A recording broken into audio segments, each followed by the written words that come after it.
Hello दोस्तों, मैं अभिषेक माथुर आपका स्वागत करता हूं अपने यूट्यूब चैनल के ऊपर।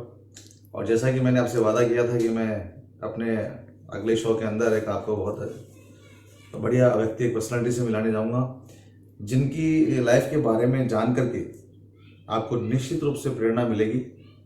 और मैं चाहता हूं कि इस प्रकार के शोज़ को आप ज़्यादा से ज़्यादा सब्सक्राइब और लाइक करें ताकि ज़्यादा से ज़्यादा लोगों तक ये चीज़ें पहुँचें और उनके जीवन से उनको प्रेरणा मिले।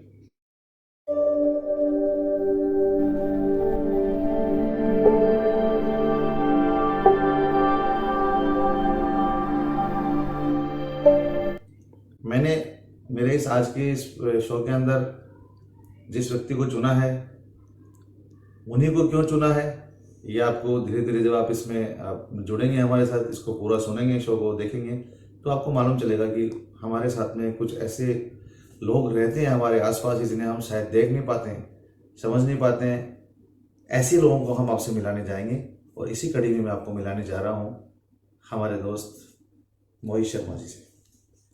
धन्यवाद अभिषेक जी, मुझे संवाद का एक मौका देने के लिए। मोहित जी, मैं चाहता हूँ कि मैं आपके बारे में ना बता करके आप खुद ही अपने बारे में थोड़ा सा एक छोटा सा इंट्रोडक्शन दीजिए ताकि हम चर्चा को आगे बढ़ाएं। जैसा कि अभिषेक जी ने पहले ही बता चुके हैं, मेरा नाम मोहित शर्मा है। मैं जयपुर से बेसिकली बिलोंग करता हूं और मैं एक मैकेनिकल इंजीनियर हूं और फिलहाल पंजाब नेशनल बैंक में एक मैनेजर के तौर पर कार्यरत हैं। बहुत अच्छी बात है, आप पंजाब नेशनल बैंक में एक अच्छी पोस्ट के ऊपर हैं। लेकिन दोस्तों, इस पोस्ट पर तो बहुत सारे लोग हैं। आपके सवाल तो यही खड़ा होगा कि बैंक पे तो बहुत सारे लोग काम करते हैं, तो फिर मोहित जी का इंटरव्यू क्यों हो रहा है, मोहित जी से परिचय क्यों कराया जा रहा है।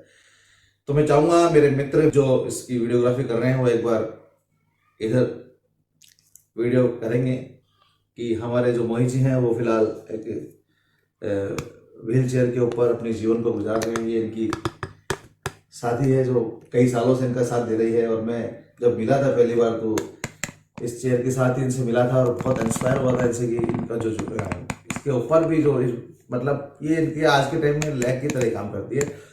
लेकिन इससे पहले की ज़िंदगी और इसके बाद के जीवन को हमें जानना बहुत ज़रूरी है। व्हील चेयर से पहले की लाइफ और उसके बाद की लाइफ, उन दोनों को जब हम कंपेयर करेंगे तो मालूम चलेगा कि मोहित शर्मा एक शख्सियत बनता है, एक ग्रेट पर्सनैलिटी बनता है जो समाज को प्रेरणा दे सकता है। तो मोहित जी, इसी कड़ी में हम आपसे आगे बात करना चाहेंगे कि आप अपने बचपन के बारे में हमें बताएं। आपने कहाँ अपनी स्कूलिंग करी और आपके क्या शौक थे, किस तरह के परिवार में आप। जन्म जयपुर में ही हुआ। मैं अपने ग्रैंड पेरेंट्स के साथ में यहाँ रहता था। अच्छा। और मेरी स्कूलिंग भी जयपुर से ही हुई जी। सातवीं कक्षा तक। उसके बाद में मैं अपने फादर के साथ उनकी ट्रांसफरेबल जॉब होने के कारण हरियाणा शिफ्ट हो गया। वहाँ मैंने 10वीं तक की अपनी पढ़ाई पूरी करी। उसके बाद मैंने मैकेनिकल इंजीनियरिंग में डिप्लोमा किया और मैकेनिकल इंजीनियरिंग में डिग्री में एडमिशन लिया 2003 में। ओके, डिग्री में एडमिशन लिया आपने, ये एक बाद में चर्चा का विषय है कि डिग्री को आपने किस तरीके से पूरा किया और फिर आप किस तरीके से बैंक पे आए। मैं आपसे ये जानना चाहता हूँ कि जिस टाइम आप बीटेक की डिग्री कर रहे थे हरियाणा के अंदर रह करके, आपकी उस टाइम की कॉलेज लाइफ कैसी थी। मतलब क्योंकि आपकी एक डायनामिक पर्सनालिटी है जो आज भी दिखाई देती है, बहुत खूबसूरत भगवान ने आपको बनाया है। बहुत बहुत धन्यवाद। कॉलेज में आपका कैसा मतलब लाइफ चलता था उस टाइम में। मेरी कॉलेज लाइफ मैं कहूँगा इंजीनियरिंग स्टूडेंट की एक टिपिकल कॉलेज लाइफ जैसी ही थी। मैं अपने पढ़ाई के साथ साथ और एक्स्ट्रा करिकुलर एक्टिविटीज जैसे sports and arts and culture पे भी बहुत ध्यान देता था और पार्टिसिपेट करता था। तो जैसा कि मोहित जी आपने बताया हमारे को कि आपका बचपन का जीवन जो एक ब्राह्मण परिवार में, जैसे कि आप पैदा हुए, बड़ा परिवार था, बहुत अच्छा सा आपका बचपन गुजरा। जैसे कि हर व्यक्ति का बचपन बहुत ही शानदार होता है, मेरा बचपन भी बहुत अच्छा गुजरा था। लेकिन हमें उस वक्त मालूम नहीं होता है कि जीवन में आगे क्या होने वाला है। उसके बाद जब आप कॉलेज गए तो आपने बीटेक में ज्वाइन किया कॉलेज, उसके बाद में कॉलेज में मतलब जैसे कि आप बहुत खूबसूरत पर्सनैलिटी है आपकी, बहुत सुंदर है, बहुत तो जरूर कॉलेज के अंदर भी आपके जाने से जरूर हलचल मची होगी, क्योंकि मैंने सुना कि आप बदमाश भी बहुत थे पहले। मैं वास्तव में काफी बदमाश था और अपने दोस्तों के साथ एक तरीके से ग्रुप बनाकर हम बहुत शैतानी किया करते थे। इसके साथ ही हम पढ़ाई पे भी पूरा ध्यान देते थे।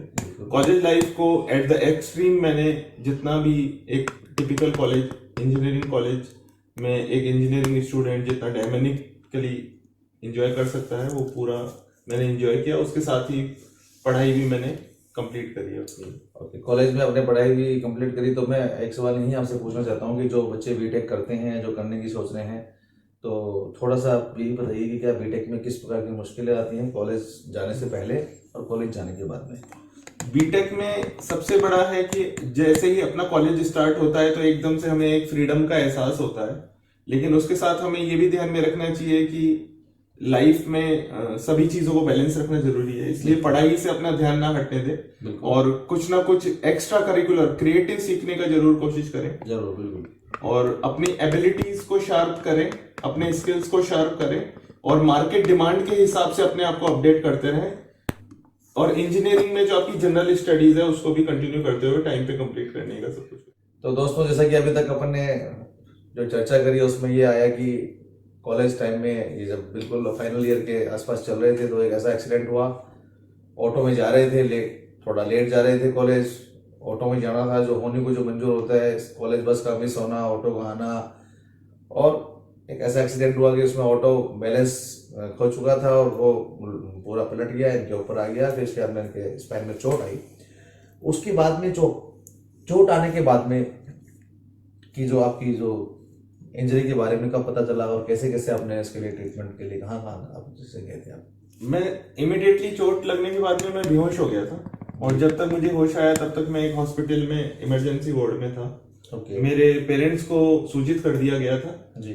और क्योंकि मेरा कॉलेज गुड़गांव में था और मेरे पेरेंट्स जयपुर में उस समय थे तो उनको जयपुर से गुड़गांव में आने में कुछ समय लगा और तुरंत मुझे एक एम्बुलेंस से वो जयपुर में लाए और सवाई मानसिंह जो अस्पताल है उसमें भर्ती करवा दिया गया। ऐसे बस में?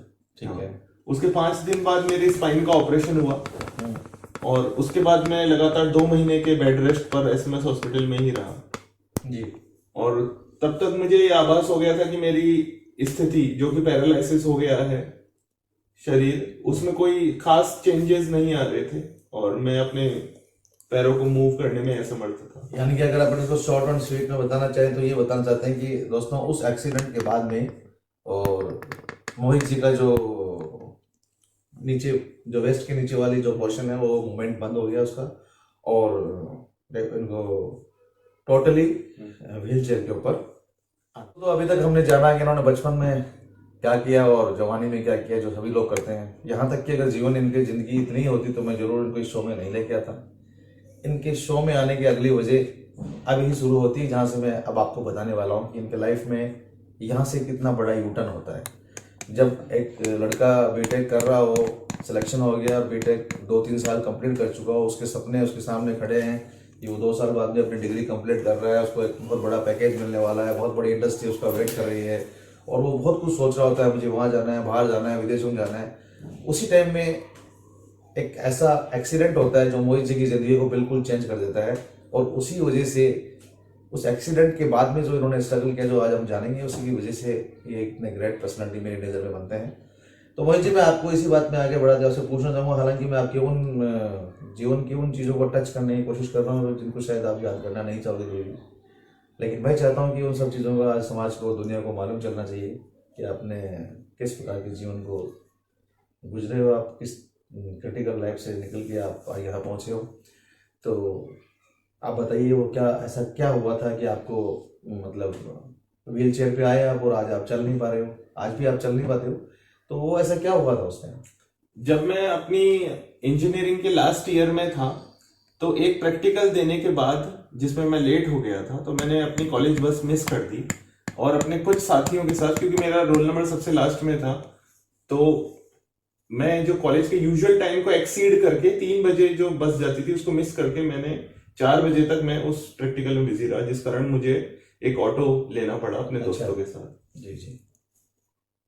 रास्ता थोड़ा पथरीला था, घर का रास्ता, तो और ओवर स्पीडिंग के कारण थोड़ा आगे चलते ही, कुछ कॉलेज से 5 किलोमीटर आगे चलते ही एक गड्ढे में फंसने के कारण ऑटो कंप्लीटली पलट गया।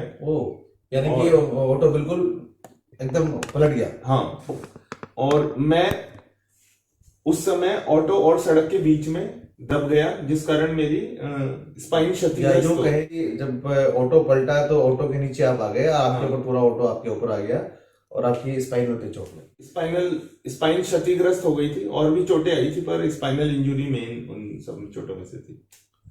अच्छा, तो आपको ये इंजरी जब आई उसके बाद में आप वहां से हॉस्पिटल तक कैसे अपने आप गए या कोई आपको लेके गया?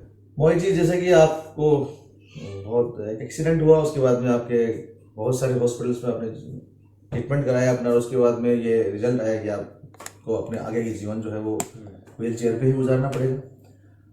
तो मैं ये जानता हूँ कि जब एक व्यक्ति का उसके पाँव जब चले जाते हैं, उसके बाद में एक तो बचपन से ना हो, और एक जिंदगी की इतने मतलब लाइफ, इतनी अच्छी लाइफ के अंदर एकदम से पाँव का चले जाना और व्हील चेयर पे आ जाना, उसके बाद में आपका स्ट्रगल व्हील चेयर पे आने के बाद में क्या जीवन में क्या उतार चढ़ाव, किस तरीके से आपने ये आगे बढ़े आप?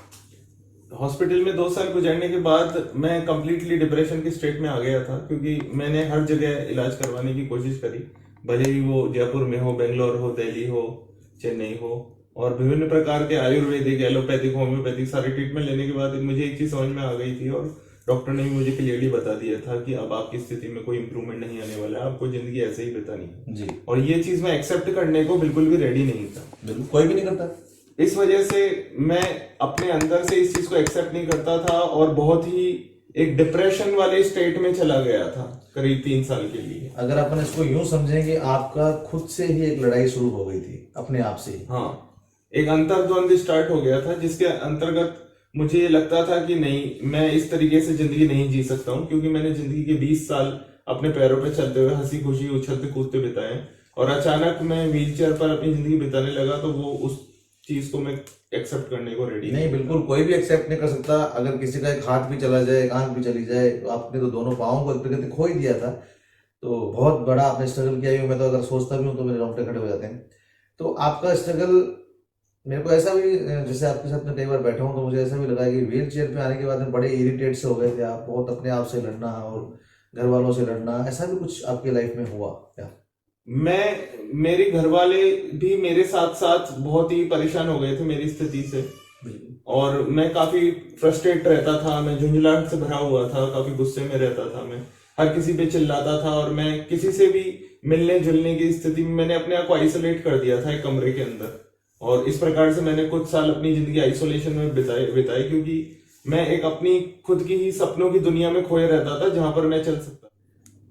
तो मोहित जी, अभी तक के आपके जीवन से हमने यही समझा है कि एक आदमी जो है, जब कोई ऐसा एक्सीडेंट हो जाए जहाँ से उसकी जीवन यूटर्न ले ले, उसके बाद भी वो मतलब सोचता है कि मैं सुसाइड कर लूँ। आपने भी सोचा, और यही जो बात है आपको शो में लाने की वजह वही है कि जो लोग ये शो देख रहे हैं उनको इस चीज़ को बहुत गहराई से देखना चाहिए कि एक व्यक्ति जो सुसाइड करने की सोच रहा है, जिसने सोच लिया कि मेरा जीवन खत्म है, मैं आगे चल नहीं पाऊंगा, खूबसूरत पर्सनैलिटी है, बहुत कुछ सपने हो जाते हैं कि मेरे से कौन शादी करेगा, मैं क्या करूँगा अपने जीवन में, क्या जॉब कहाँ करूँगा, मुझे कौन जॉब पे रहेगा, बहुत सारी बातें होती हैं। और ये एक वो स्ट्रगल है जहाँ पे किसी बिजनेसमैन को फाइनेंशियली बहुत बड़ा लॉस हो जाता है, लेकिन वो फिर भी नौकरी करके काम चला सकता है। लेकिन आप जिस स्टेज में चले गए, वहाँ से आदमी अपनी लाइफ को कैसे जिए, ये बड़ा मुश्किल हो जाता है। तो अब जो आगे की जो बातें हैं दोस्तों, वही एक ऐसा मोमेंट है जो आपको प्रेरित करेगा कि मतलब इंसान को अंतिम समय तक हार नहीं माननी चाहिए। तो मोहित जी, आपका जीवन ये चल रहा था, एक सिंगल कमरे में अपने आप को आइसोलेट कर लिया, अपने आप को इससे बात नहीं करते थे, किसी से मिलते नहीं थे, अपनी अपनी खुद की जिंदगी थी, क्या खा रहे थे, क्या पी रहे थे, किसी को कुछ नहीं मालूम है। इवन यहाँ तक कि आप अपने आप से बहुत आक्रामक तरीके से लड़ाई भी करते थे स्वयं के साथ में आप, क्योंकि आपको बड़ी वो आती थी कि मैं मर क्यों नहीं रहा हूँ, मैं जा रहा क्यों नहीं, मतलब आपको अपनी जीवन जो अपने स्वयं आपको बोझ लगने लगी थी। लेकिन चूंकि आज आप एक बहुत कामयाब व्यक्ति हैं और बहुत एक अच्छे पायदान पर आप बैठे हैं और आगे भी आप बहुत आगे जाने वाले हैं, तो वहां से यहाँ तक का जो सफर आपका शुरू होता है, तो फिर आपके जीवन में ऐसा क्या हुआ कि आप उस गुमनामी के अंधेरे से बाहर निकलने की आपने सोची, और फिर कैसे आप आगे? अचानक ही मेरे मन में एक दिन विचार आया कि यहाँ से आगे केवल 2 ही रास्ते हैं। उन 2 में से पहला रास्ता है कि जैसा चल रहा है वैसा चलने दें और केवल अपनी मौत का इंतजार करें, और जब भी मौत आती है उसको बहुत ही हर्षपूर्वक आलिंगन करें उसका और बहुत ज्यादा उसको स्वीकार करें। या फिर दूसरा रास्ता यह है कि यहाँ से जो भी मैं बेटर जिंदगी में कर सकता हूँ जी, वो मैं करने का कोशिश करूं और देखूं जिंदगी मुझे कहाँ ले जाती है। एक मिनट आपको रोकना चाहूंगा दोस्तों, मैं यही बताना चाहता हूँ कि देखिए, हर वक्त आपके पास में 2 रास्ते होते हैं। जब एक्सीडेंट हुआ था जब भी 2 रास्ते थे, जब आप गुमनाम में थे जब भी 2 रास्ते थे, लेकिन कुछ चीज़ें ऐसी होती हैं जो गॉड के हाथ में होती है, उन्हें आप रोक नहीं सकते। तो दोस्तों, यही एक सोचने की बात है कि जब इनके पास में 2 रास्ते थे तो ज़्यादा काफ़ी लोग एक वो रास्ता चुनते हैं जिसमें मौत खड़ी होती है, और कुछ लोग वो रास्ता चुनते हैं जिसमें जिंदगी खड़ी होती है। तो मैं यही मोहित जी के लिए, इसीलिए मेरे जीवन में एक अहम व्यक्ति बनते हैं कि उन्होंने उस जगह से जहाँ से सिर्फ एक ही रास्ता था, हालांकि ये बता रहे हैं 2 रास्ता, लेकिन एक ही रास्ता था, लेकिन इन्होंने उस रास्ते को मात दे करके खुद दूसरा रास्ता बनाया। तो मोहित जी, जिस तरीके से आप अपने आप से लड़ाई कर रहे थे और एक मतलब बहुत इरिटेट हो गए थे क्योंकि आपका एक बहुत अच्छा जीवन चल रहा था, अचानक से व्हील चेयर पे आना नामंजूर था, बिल्कुल मेंटली प्रिपेयर नहीं हो पा रहे थे उस टाइम में। जैसे कि आपसे पहले मैंने कई बार मीटिंग करी है, बैठे हैं, बात हुई, आप एक बार बहुत ज़्यादा डिप्रेशन में चले गए थे और आपने मतलब सबसे मिलना जुलना सब बंद कर दिया था। वो क्या टाइम था और उस टाइम क्या लाइफ स्टाइल हो गई थी आपकी? मैं सोचता था कि उस टाइम सोसाइटी एकमात्र रास्ता है, क्योंकि मैं अपनी स्थिति को एक्सेप्ट करने को बिल्कुल भी रेडी नहीं था। और डिप्रेशन में मैं इतना ज्यादा डूब चुका था कि मैं अपने माँ बाप भाई बहन सबसे कट ऑफ हो होके एक अपने कमरे में बंद रहता था। अच्छा। और अपनी ही दुनिया में खोया रहता था, जिस दुनिया में मैं चल सकता हूँ, फिर सकता हूँ और अपनी मर्जी से। तो आपके इस लाइफ स्टाइल से तो आपके घर वालों को भी प्रॉब्लम हुई होगी बहुत ज़्यादा? घर वालों को बहुत ज्यादा प्रॉब्लम होती थी और वो मेरे प्रति बहुत ज्यादा चिंतित भी थे। और इससे मेरा और मेरे घर वालों के प्रति जो हमारा रिलेशन है वो बहुत गंदे तरीके से इफेक्ट हो गया था। एक कम्युनिकेशन गैप आने की वजह से हमारी बातचीत लगभग बिल्कुल बंद हो गई थी। बंद हो गई थी और आपकी लाइफ स्टाइल बहुत ही निम्न स्तर की हो गई थी, जिसे घर वाले कभी एक्सेप्ट नहीं कर पा रहे थे। और आपने उस टाइम क्या सोच रहे थे आप, मतलब कि क्या सोच क्या रहे थे? मैं उस समय ये सोच रहा था कि अब मुझे जीना नहीं है, क्योंकि मैं ऐसी जिंदगी का क्या करूंगा जिसमें मैं चल नहीं सकता और कंप्लीटली लाचार हो जाऊंगा। बिल्कुल। उस समय मैंने अपनी इनर स्ट्रेंथ को खोजा नहीं था, बस मैं अपने डिप्रेशन में ही और डिप्रेशन में डूबता चला जाता। तो मोहित जी, आपने फिर वो टाइम भी आया जब आपने बीटेक को एक साइड में किया और फाइनेंस सेक्टर में जाने का आपने सोचा, और उसके लिए आप शायद मेरे ख्याल से, जहाँ तक मुझे याद आ रहा है, एक बार आपने मुझे बताया था कि आपने बेंगलोर भी आपको जाना पड़ा और आप अकेले मतलब आप वहाँ बेंगलोर में गए और वहाँ आपने करीबन ट्रेनिंग में 100 डेज आपने गुजारे। तो बेंगलोर जाने के बाद में आपने किस टाइप का स्ट्रगल किया? जब व्हील चेयर के साथ में आप गए और अकेले थे, तो कैसे आपने वहाँ पे ये ट्रेनिंग को पूरा किया? शुरुआती दिनों में मेरे फादर मेरे साथ में थे, जो कि मेरी मदद करते थे हर छोटी एक्टिविटी में। पर मुझे ये चीज लग गया था कि यहाँ से अगर अपने कैरियर को एक उड़ान देनी है तो अपने कंफर्ट जोन से बाहर आना पड़ेगा।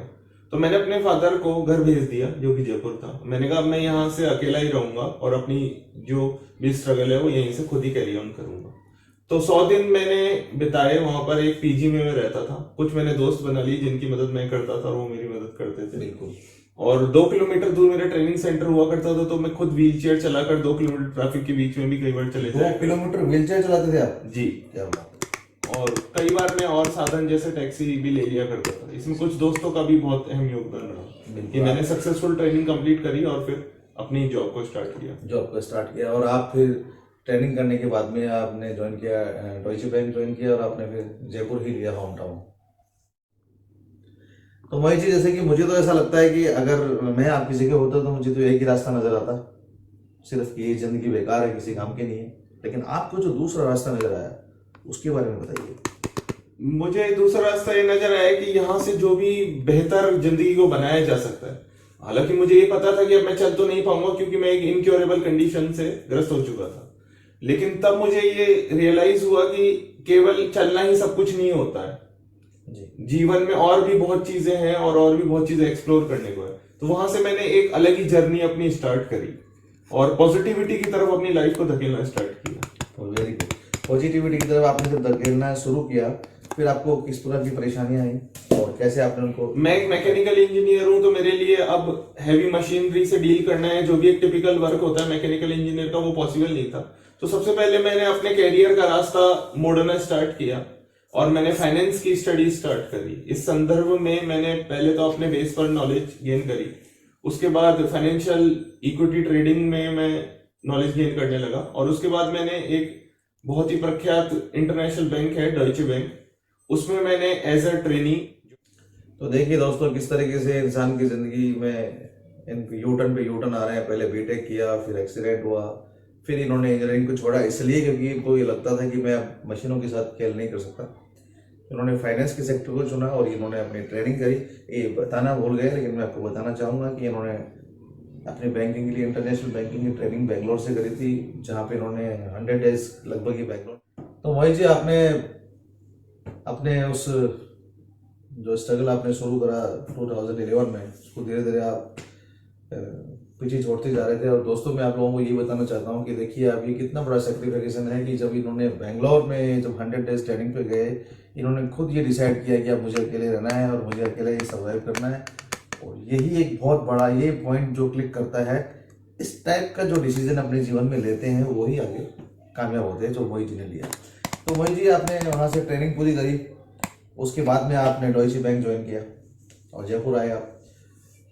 फिर डॉइचे बैंक का मुझे मालूम है आपकी ज़िंदगी के अंदर एक बहुत बड़ा अहम बैंक है। शायद आप आज पीएनबी में आ गए, हो सकता है कल आरबीआई में चले जाओ और बड़े लेवल पर चले जाओ, लेकिन मेरे को जहाँ तक मैंने आपकी लाइफ के बारे में समझा है, ये डॉइचे बैंक एक ऐसा बैंक है जो आपके जीवन में रोमांच को लेके आया और बहुत कुछ लेके आया। तो बताइए डॉइचे बैंक में आपने जब ज्वाइन किया उसके बाद में आपके जीवन में किस प्रकार बदलाव आया? डॉइचे बैंक ज्वाइन करने के कुछ 4 महीने बाद ही एक दिन ब्रेक के दौरान गलियारे से गुजरते हुए मुझे एक लड़की दिखाई दी, जिसको मैं बिल्कुल भी जानता नहीं था और वो लड़की मुझे नहीं जानती थी। ओके। और उस लड़की को मैंने बस दूर से हाय ऐसे कह के मैं आगे निकल गया और उस लड़की ने मुझे हाय कह दिया और आगे निकल गया। फिर मैं बाहर अपने दोस्तों के साथ बिल्डिंग के बाहर जाके चाय लेकर उन अपने टी पार्टी में शरीक। तो दोस्तों अभी जो बात कर रहे हैं मोहित जी कि एक लड़की को इन्होंने बैंक में हाय करा और फिर ये नर्वस हो गए, उधर से कोई रिप्लाई नहीं मिला और कैंटीन में आके चाय पीने लगे। लेकिन चाय पीते पीते वो लड़की जिनको इन्होंने हाय करा था वो लड़की वहाँ आई है। वो लड़की हमारे साथ आ चुकी हैं। श्वेता शर्मा जी, आपका स्वागत है हमारे शो में। और ये वही लड़की हैं जिनको मोहित जी ने पहली और आखिरी बार हाय किया था। उसके बाद में ये स्टोरी स्टार्ट हुई।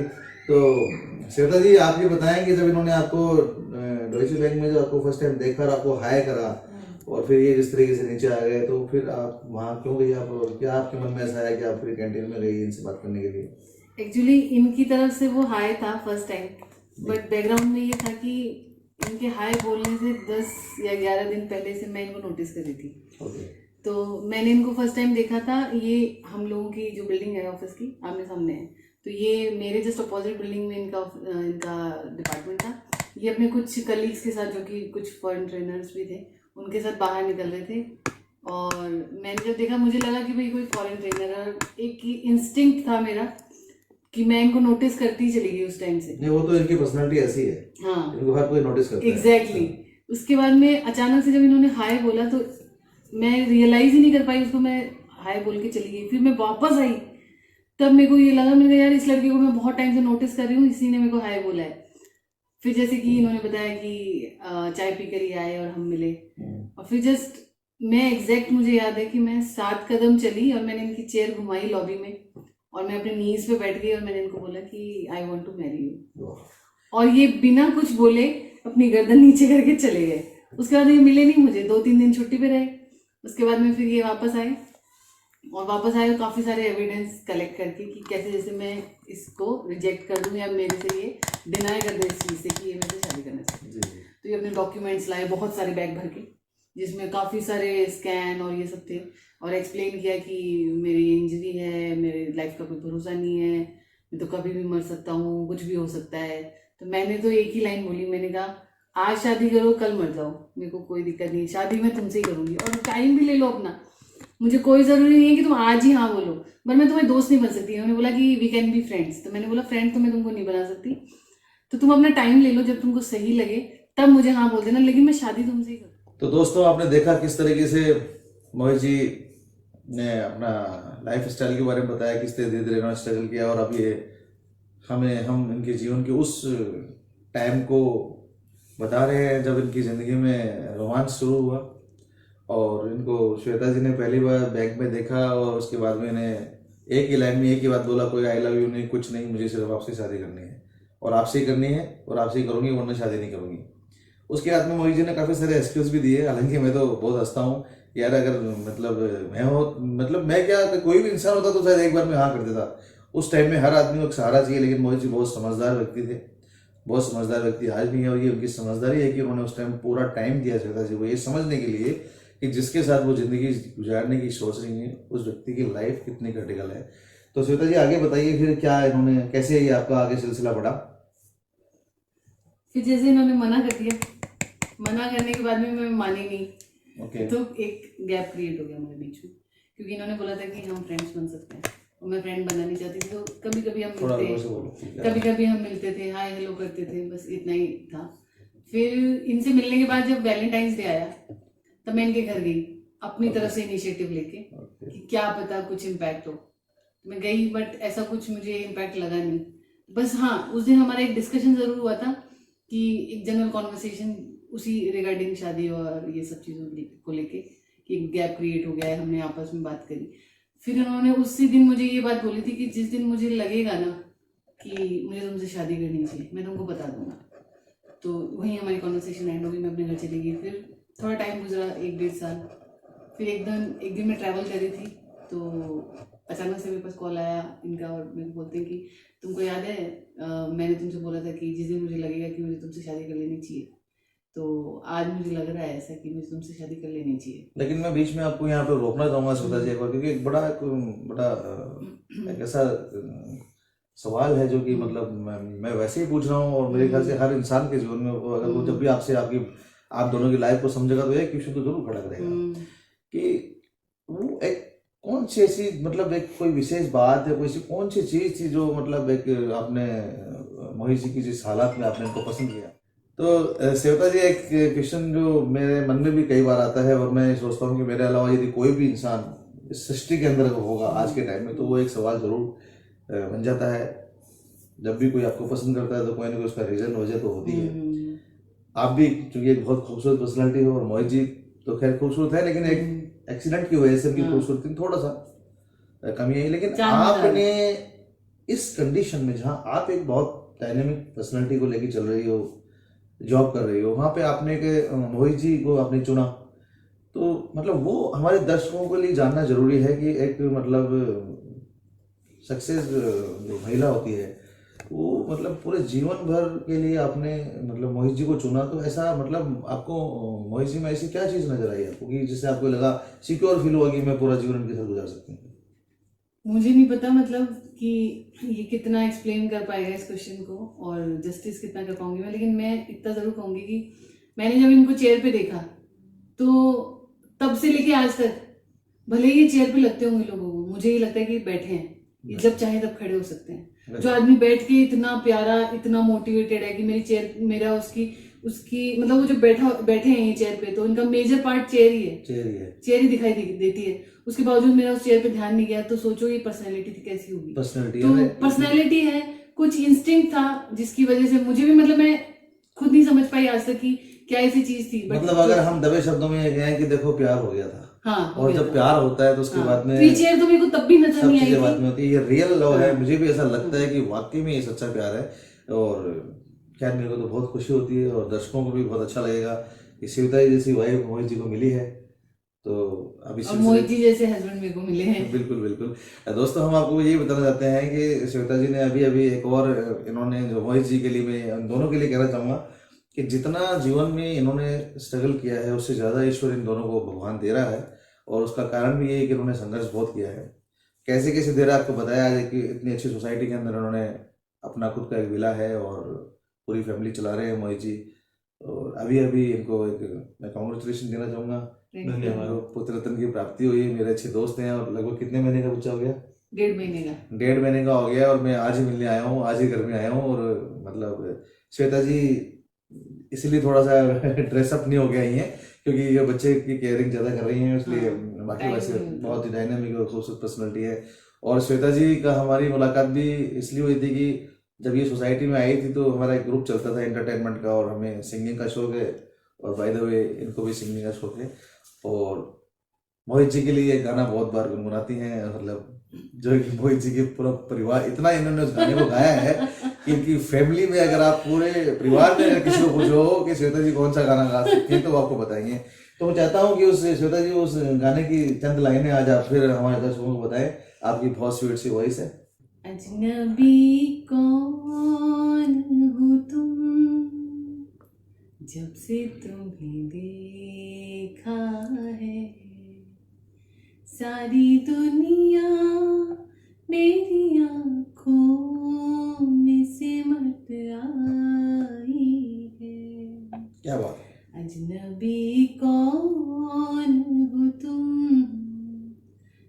जैसे तुम्हें देखा है, सारी दुनिया मेरी आंखों में सिमट आई है। बहुत बढ़िया, क्या मखमली आवाज है आपकी श्वेता जी। और मैं तो चाहता हूँ कि आप सिंगिंग करें आगे। मैं बहुत बार मोहित जी को बोलता हूँ कि इनको सिंगिंग करवाइए, इनकी आवाज़ बहुत कमाल आवाज़ है। और अब आगे अगला क्वेश्चन जो हमारे काफ़ी देर से शायद इंतजार कर रहे हैं मोहित जी की, भी मेरा भी कुछ मोहित जी, जब श्वेता जी आपकी लाइफ में एक पॉइंट को जरूर छेड़ना चाहूँगा जो कि आप लोगों के लिए जानना बहुत जरूरी है, जो हर एक लव स्टोरी में होता है, जो हम पिक्चर में देखते हैं वो एक्चुअल में होता है। पिक्चर में जो भी दिखाया जाता है वो एक्चुअल घटना होती है। हमें बताया कि दोनों मिलकर के कि इनकी जब इन्होंने प्यार का इजहार किया और जब फिर मोहित जी ने इंस्पायर होते हुए अपने आप को थोड़ा और अपग्रेड किया, और आपने जब पंजाब नेशनल बैंक ज्वाइन किया उसके बाद में शायद इनको फ़ोन किया होगा आपने, आई थिंक इन्होंने फ़ोन किया कि अब मैं आपकी रिस्पॉन्सिबिलिटी लेने के लिए तैयार हूँ और हम शादी कर सकते हैं, और तब तक उन्होंने इंतज़ार कर रहा। बहुत अच्छी बात है। तो मोहित जी, फिर जब आपकी ये सिलसिला शुरू हुआ और जब आपके घर वालों को दोनों को मालूम चला होगा, तो डेफिनेटली दोनों के जो फैमिली वाले हैं वो इससे सेटिस्फाइड नहीं होंगे कि दोनों अपने अपने बच्चों के लिए सिक्योरिटी देखना चाह रहे होंगे। तो फिर आपने ये शादी से पहले जो टाइम गुजरा उसको आप दोनों ने किस प्रकार से सर्वाइव किया, मतलब क्या किस तरीके से इसमें स्ट्रगल किया आपने? जब मुझे पता चल गया था कि यही वो लड़की है, जब मुझे रियलाइज हो गया था कि यही वो लड़की है जिसके साथ मैं अपनी रेस्ट ऑफ द लाइफ गुजारना चाहता हूँ, तो ये वाली बात मैंने संकल्प कर लिया था कि अब अगर शादी करनी है तो इसी लड़की से करनी है, नहीं तो किसी और से नहीं करनी। और ये बात मैंने घर वालों के सामने रखी, लेकिन घर वाले इस बात को लेकर बहुत चिंतित थे कि कोई भी लड़की होगी तो वो मेरी स्थिति को समझ पाएगी या नहीं, या मेरी केयर कर पाएगी कि नहीं। तो इस कारण एक मतभेद स्टार्ट हो गया मेरे और मेरी फैमिली के बीच में, जो कि नहीं चाहती थी कि मैं शादी करूं, क्योंकि वो ओवर कंसर्न थे इस चीज को लेकर कि मैं भविष्य में चीजें क्या। ऐसा ही कुछ श्वेता जी आपके साथ भी हुआ होगा जब आपने अपने पेरेंट्स को बताया होगा? हाँ, मेरे पेरेंट्स के साथ यही हुआ था कि हमने तुमको इतना पढ़ाया लिखाया यहाँ तक पहुँचाया है, तो मतलब वो एक कॉन्फिडेंस नहीं था उनको कि मैं जो डिसीजन ले रही हूँ वो राइट डिसीजन है क्या। तो काफी कुछ दोनों फैमिलीज के अंदर काफी मतलब हाँ। एक विरोध चला होगा, हाँ, काफी दिनों तक चला होगा, और अंततः जीत मोहित जी की होनी थी, क्योंकि मोहित जी जिस स्ट्रगल से निकल के आए थे, तो मैं पूरा, अगर मैं उस टाइम में गवाह नहीं उस समय का, लेकिन दावे के साथ कह सकता हूँ कि जिस स्ट्रगल से इन्होंने निकले थे, तो ये स्ट्रगल तो आपके लिए ज़्यादा हो नहीं रहा होगा। चलो फिर उसके बाद में आप दोनों की शादी हुई और अब आप दोनों साथ रहते हैं। तो दोस्तों, मैं आप ये चाहूँगा कि मोहित जी की पूरी मैंने आपको फैमिली लाइफ के बारे में बताया है। आज ये बहुत अच्छे मुकाम पर हैं। श्वेता जी खुद भी डॉइचे बैंक ऑलरेडी अभी वर्क फ्रॉम होम कर रही हैं। पुत्र रत्न की प्राप्ति भी हो गई है, छोटा सा बेबी हुआ है जो बहुत छोटा है, इसलिए आपको दिखाएंगे नहीं। और मोहित जी जो हैं आज के मतलब इस कलयुग के अंदर या इस टाइप की मॉडर्न लाइफ में जब मैं इनको देखता हूँ, वो जिस तरह से व्हील चेयर को चलाते हैं, वाकई कमाल के इंसान है। और इनसे मेरे को खुद को प्रेरणा मिलती है कि इंसान यदि कितना भी उसकी लाइफ में लॉसेज हो जाए या वो इतनी मतलब डिमोरलाइज हो जाए, डिप्रेशन में चला जाए, लेकिन जैसे उसे सुसाइड जैसे अटेम्प्ट नहीं करने चाहिए, उसे अंतिम समय तक लड़ना चाहिए, जिस तरह मोहित जी लड़े और मोहित जी आगे बढ़े। और आज मोहित जी बहुत अच्छे मुकाम पर हैं और आगे मुझे मालूम है इनका फ्यूचर बहुत ब्राइट है, क्योंकि अभी इनकी लाइफ बहुत आगे, बहुत काफ़ी छोटी सी उम्र में इन्होंने काफ़ी कुछ इनको प्राप्त हुआ है और दोनों बहुत खुश परिवार हैं। मैं चाहूँगा कि मोहित जी आज यहाँ इस मेरे चैनल के माध्यम से हमारे समाज को कोई मैसेज देना चाहें तो दे सकते हैं। तो अभिषेक जी, मैं आपके काइंड वर्ड्स के लिए आपको बहुत बहुत धन्यवाद देना चाहता हूँ। Thank you sir. और मैं सभी को ये मैसेज इस वीडियो के माध्यम से ये देना चाहता हूँ कि लाइफ में प्रॉब्लम्स कोई भी आए, घबराना नहीं चाहिए। वो कहावत है कि आसमान पे भी होता है छेद, एक तब पत्थर तो तबीयत से उछालो यारो। बिल्कुल बिल्कुल। तो देर सवेर आपकी जो भी मेहनत है उसका फल आपको मिलेगा ही मिलेगा। लाइफ में प्रॉब्लम्स आती हैं, घबराना नहीं चाहिए और बहुत ही डट कर सामना करना चाहिए हर चीज का, और देर सवेर सफलता जरूर मिलती है। तो जैसे मोहित जी आपने समाज को बहुत अच्छा संदेश दिया, इंसान को घबराना नहीं चाहिए और हमेशा स्ट्रगल करता रहना चाहिए। क्योंकि आपके स्ट्रगल के अंदर 50% की पार्टनरशिप श्वेता जी की भी है, तो श्वेता जी ने भी कुछ कई जगह कॉम्प्रोमाइज़ किया है और बहुत कुछ झेला है समाज का, परिवार का। तो मैं चाहता हूँ कि क्योंकि आज आप भी एक सफलता के लेवल पायदान पे खड़े हैं, तो समाज को आप भी कोई संदेश दें। कि आपके हिसाब से क्या आज के टाइम में किस तरीके से आप अपने जीवन को एक बेहतर बना सकते हैं? मैंने अपनी पूरी लाइफ में जो भी डिसीजन लिए हैं वो अपने दिल की सुनकर लिए हैं, तो मैं बस इतना ही कहना चाहूँगी कि हमेशा प्योरली अपने दिल की सुनना, जिसमें दिमाग का कोई रोल नहीं होना चाहिए, और दिल कभी भी गलत नहीं बोलता। मैंने अपनी पूरी लाइफ अपने दिल की सुनकर ही जी है और मैं आज आपके सामने हूँ। बिल्कुल दोस्तों, इस बात को समझने की जरूरत है, क्योंकि मैं समझ रहा हूँ, क्योंकि मैं भी दिल से ही सोचता हूँ, और दिल की बात को सुनने के लिए आपको एक फीलिंग चाहिए, क्योंकि फीलिंग्स के बिना दिल की बात को कोई रिलेट नहीं कर सकता। मेरे कहने का मतलब ये है कि जो दिल में जो बातें होती हैं उनको आपकी फीलिंग्स के जरिए आप पहचान सकते हो जी। और जो फीलिंग्स आपकी जो आपको इंडिकेट जो भी कुछ बताना चाह रही है उनको आपको महसूस करके उसके ऊपर अडिग रहना चाहिए। जैसे वर्षा जी ने एक डिसीजन लिया कि मेरे को आपसे शादी करनी है, तो उनके दिल ने इनको कहा, इन्होंने उसको स्वीकार किया, उस पर खड़ी रही, तो आज एक बहुत अच्छे मुकाम पर है। और आज इन दोनों को देख कर कोई ये नहीं कह सकता कि इनका डिसीजन गलत था। और मैं कुछ मोहित जी के बारे में आपको और बता देता हूँ। मोहित जी बैडमिंटन भी खेलते हैं व्हील चेयर के साथ में, मेरे साथ भी कई बार खेलते हैं। जनरल नॉलेज के बहुत ज़बरदस्त नॉलेज है, आज भी बहुत कुछ पढ़ते हैं और अभी भी बहुत आगे जाने की इनकी तैयारी चल रही है। एग्जाम वगैरह देते रहते हैं, बहुत स्टडी करते हैं, खाने पीने के बहुत तगड़े शौकीन हैं और जीवन को बहुत बहुत ही वंडरफुल अंदाज में एंजॉय कर रहे हैं। इसीलिए मैं इनको लाया और मैं आप दोनों का बहुत बहुत धन्यवाद करना चाहूँगा कि आपने हमें इतना समय दिया अपने घर पे बुला करके, और थैंक यू वेरी मच। इसी के साथ thank you thank you. Abhishek ji. इसी के साथ आज का हम इस शो को समाप्त करते हैं और आप सभी को गुड नाइट कहते हैं।